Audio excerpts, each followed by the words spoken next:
Bonjour, le mémoire de Ginkgo vous souhaite la bienvenue. Une fenêtre sur la culture chinoise traditionnelle. Des histoires anciennes et leur profonde sagesse pour offrir une inspiration aux petits comme aux grands.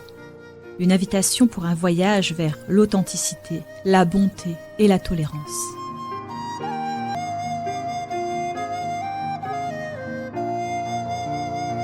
Tirer un buffle sans la corde.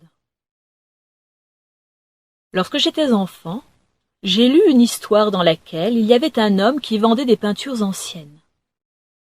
Une des peintures représentait un jeune gardien de troupeau essayant de tirer un buffle pour lui faire traverser un pont. Faisant face au buffle et inclinant son corps en arrière de façon à tirer le buffle, l'effort du jeune homme était décrit de manière très vivante. Un passant appréciait beaucoup cette peinture, mais le prix proposé était très élevé. Il n'avait pas assez d'argent sur lui à ce moment-là.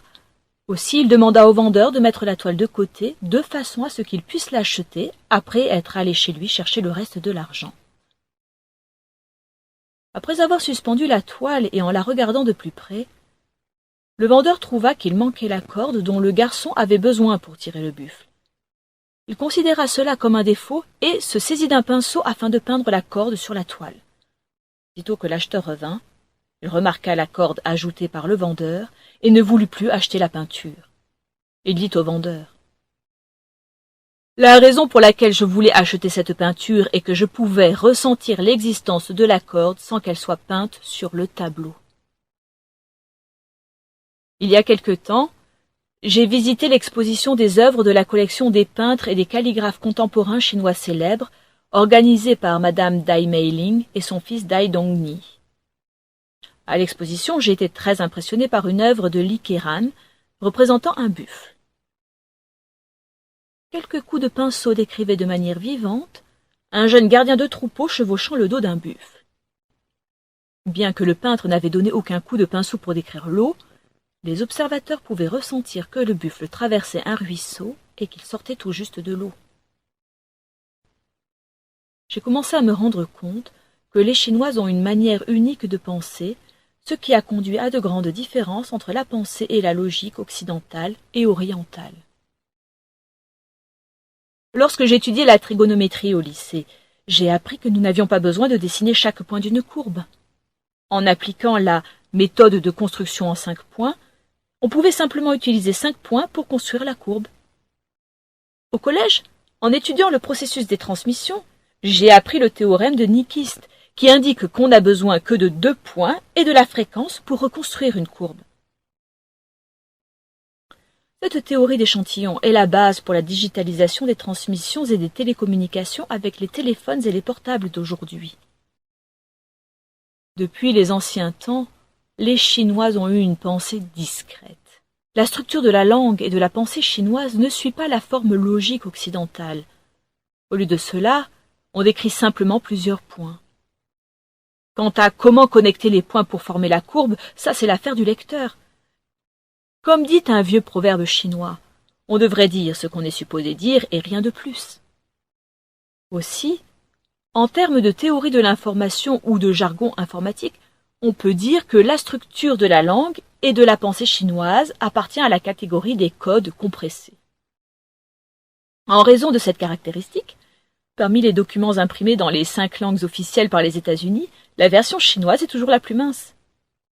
Quiconque a étudié la science moderne devrait savoir que lorsqu'on décrit quelque chose, plus on le décrit de façon spécifique, plus sa portée devient étroite. Par exemple, pour décrire l'eau bouillante, en plus de l'eau, on doit ajouter un autre mot pour modifier son attribut. En conséquence, eau bouillante est plus spécifique que eau. Mais la portée qu'elle couvre est beaucoup plus étroite et exclut ainsi l'eau chaude et l'eau froide. Le classique de la voie et de la vertu, Dao de Jing, fondement de la religion taoïste, consiste en 81 chapitres dont chacun traite uniquement d'un sujet. Superficiellement, il semble qu'il n'y ait aucune connexion entre les points dans les chapitres et les sections. On attend donc du lecteur qu'il construise la continuité grâce à ses propres lumières. On peut dire la même chose des Analectes de Confucius. Considérant ces exemples, on peut voir un concept similaire dans les peintures traditionnelles chinoises, dans lesquelles certains espaces sont laissés volontairement vides de façon à permettre aux spectateurs de construire une image complète grâce à leur propre imagination et éveil. Cependant, il est très rare de voir des vides dans les peintures à l'huile occidentales. Je crois fermement que si nous n'essayons pas de comprendre les caractéristiques de la pensée chinoise basée sur cette culture de cultivation spirituelle, la beauté divine de la culture chinoise ne sera jamais révélée.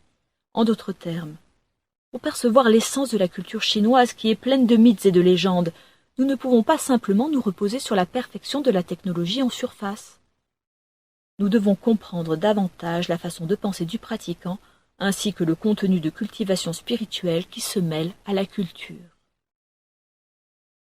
Les peintures traditionnelles chinoises sont constituées de lignes, tandis que les peintures à l'huile reposent sur le contraste de luminosité. En décrivant la même chose, les orientaux vont se concentrer sur l'expression de signification, tandis que les occidentaux prêteront plus attention à la beauté extérieure et à la perfection technique.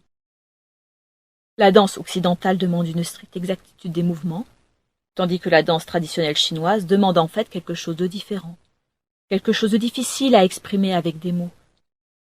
Les exigences des mouvements dans la danse traditionnelle chinoise peuvent ne pas être aussi strictes que celles de la danse occidentale, mais peut-être est-ce pour laisser plus de place à l'imagination.